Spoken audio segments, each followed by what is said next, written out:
Also on the point today, December 12th marks the 5th anniversary of the 2015 Paris Climate Agreement. On that day, the UN, UK, and France, in partnership with Chile and Italy, will co-host a virtual climate ambition summit. While at the same time the world is still busy combating COVID-19, what issues will be addressed during the summit?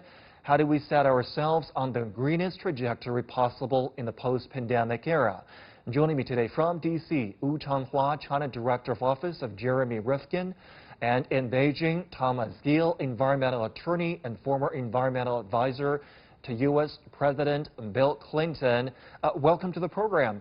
I want to start with the summit itself. Ms. Wu, the Climate Ambition Summit is also dubbed the Sprint to Glasgow, as Glasgow will be the host city for the big UN Climate Change Conference happening in November next year. What is the importance of this virtual summit?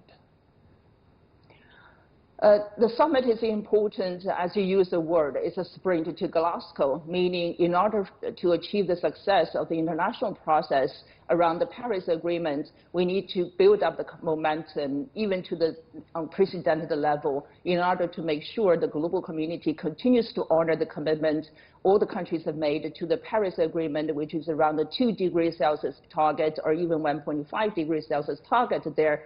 In the meantime, we all recognize the moment we are living literally in combating the COVID-19 public health crisis.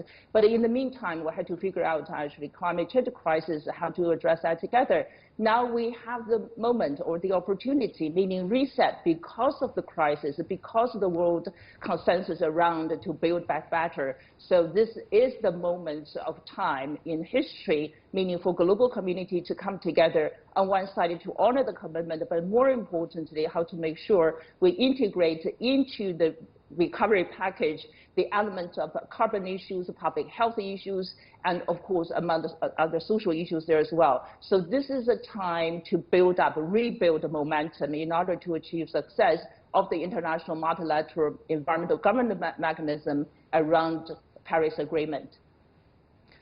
Mr. Gehl, what's your take on the urgency of this summit and some of the issues that desperately need to be addressed? Well, I think that we've seen the need for the very strong action by all countries because we've had the increasing temperatures in the Arctic, we've had the melting ice cap going on, so we have very clear science that we have a severe problem going on. The pandemic had the unintended consequences of allowing us to see that by slowing some of our industrialization, we were able to make some progress on the climate side. So that was an unintended consequence of it, but I think very important to see that if we do take very specific action right now, we can have a dramatic effect on where we are going and how we are devastating our climate. The name of this summit itself is somewhat explanatory in terms of what we need the most at the moment, Ms. Wu. It's the Climate Ambition Summit because we've repeatedly heard from the UN call for more ambitious plans from individual countries to honor commitments made under the Paris Accord. How would you categorize how the Paris Accord has been implemented so far, 5 years after its inception? To add a sense of urgency in a way, so 5 years ago, global community, 196 countries have all signed up to the Paris Agreement committing to to reduce emissions and to adapt to climate change issues there. But then if you look at the reality, and back in 2010, and globally we emitted about 50 billion tons of carbon into the atmosphere. 2019, last year, now we emitted to 55 billion tons, meaning we're not really making enough progress so far. That definitely has added actually to the sense of urgency.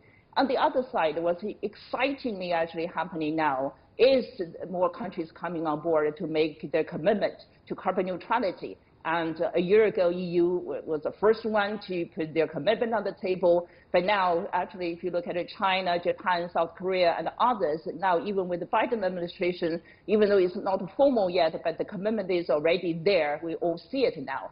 So meaning the global community now and recognize the sense of urgency and express the willingness actually to take more aggressive actions there. So today, about 2/3 of the global economy or global emissions are committed to achieving carbon neutrality around the mid of the century. So that's very exciting. But how do we make sure all those announcements are institutionalized into the multilateral governance, the Paris Accord? That's going to be a very important milestone to the Glasgow or, COP26 down the way next year. And now the summit is literally to make sure more countries will be able to come on board to make their commitments. On one side, to deliver, honor their commitment to the Paris Accord. On the other, really integrate that into their actions.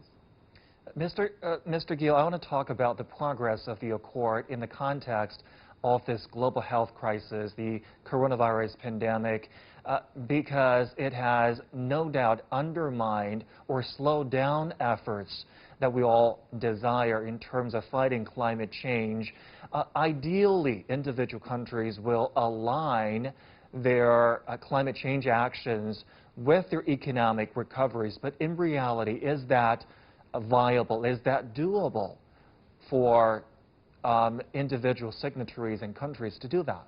I think it is, because I think, again, when you realize that if you're doing smart manufacturing, you don't need to be polluting the environment. In a perfect world, all of the input into a facility will come out the other end and have no pollution. So it's just due to the inefficiencies of our manufacturing processes that we're creating the problem. So we saw some relief during this slowdown on recovering the economy and the economic and the environmental impact. But I think as people start to ramp back up their manufacturing, hopefully they can do it in a smart way so they can be more efficient and effective in how they do it and be able to meet the goals that they need to meet to help to preserve the planet. My apologies for having so little time on such an important topic. I want to end with you, Ms. Su. In the post-pandemic era, we are nearing, hopefully, the end of this enormous health crisis with the rollout of vaccines in the world and with some countries ready to administer those vaccines. How should countries refocus their attention on fighting climate change? What are the biggest challenges they face? Is it monetary? Is it momentum? Is it cooperation from other countries? Is it help from bigger, richer countries? I think let me put two dimensions there. One is the opportunity. I think we all agree this is a reset moment, meaning we're going to redesign everything actually to integrate the carbon emissions, equity issues, justice issues into the opportunity in the recovery sort of package there. The challenge is tremendous. I think there are many, we all recognize. But in the international process, it's going to be very, very important for the industrialized countries to honor, to deliver their commitment, which is $100 billion every year they're going to put together from now on, between now and at least 2025, and basically to support the developing countries to fight the climate change and enhance their adaptability to the climate challenge there. So I think this $100 billion commitment every year from now on from the industrialized countries will be the make or break it sort of item to the Glasgow process. And I hope that the industrialized countries will really seriously honor their commitment. Well, thank you so much for your expertise and your analysis, Changhua and Thomas Gehl. With that, we come to the end of this edition of The Point. As always, follow us on Facebook and Twitter using the handle Lucian in Beijing. You can also download the CGTN app to watch our show or go to YouTube and look for CGTN The Point. I'm Zhong Shi. Thank you so much for the privilege of your time.